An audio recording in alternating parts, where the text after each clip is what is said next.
இப்போது நம்ம உடம்புக்கு தேவையில்லாத ஈஸ்ட்ரோஜன் அதே மாதிரி கார்டிசால் இதெல்லாம் உடம்பு வந்து உபயோகப்படுத்தி உடம்பை விட்டு வெளியேற்றணும்னு நினைக்கும்போது குடலில் இருக்கக்கூடிய சில கெட்ட பாக்டீரியாஸ் வந்து அதை திருப்பியும் அப்சர்வ் பண்ணி நம்ம உடம்புக்கு வந்து கொண்டு வந்துடும். ஸோ அதனால தான் இந்த ஈஸ்ட்ரோஜன் இம்பேலன்ஸ் வர்றது, அதே மாதிரி கார்டிசால் லெவலில் வந்து மாற்றங்கள் வர்றது எல்லாமே செரிமான கோளாறுகளோட தொடர்புடையதாக வந்து இருக்குது. அதே போல் பாடியில் ஒரு இன்ஃப்ளமேஷன் தொடர்ந்து இருக்கும். நிறைய பேர் இந்த செரிமான கோளாறு இருக்கிறவங்கள பார்த்தீங்க அப்படின்னா உடம்பு வெயிட்டும் வந்து இன்க்ரீஸ் ஆகிட்டே போவாங்க. நிறைய அலர்ஜிஸும் வந்து அவங்களுக்கு இருக்கும். இதற்கான ரீசன் அவங்க உடம்புல இன்ஃப்ளமேஷன் உருவாகிறதும் முக்கியமான காரணமாக வந்து இருக்கும்.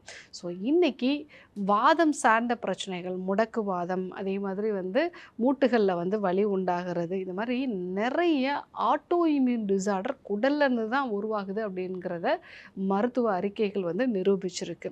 ஆனால் நம்மளுடைய முன்னோர்கள் அதை முன்னாடியே சொல்லிட்டாங்க. வயிற்றில் உண்டாகக்கூடிய ஆமம் எப்போ உங்களுடைய ஜடராக்கினி, அதாவது வந்து வயிற்றில் இருக்கக்கூடிய இந்த டைஜஸ்டிவ் ஃபயர் வந்து உங்களுக்கு கம்மியாகுதோ அப்போ உணவு சரியாக செரிக்காது.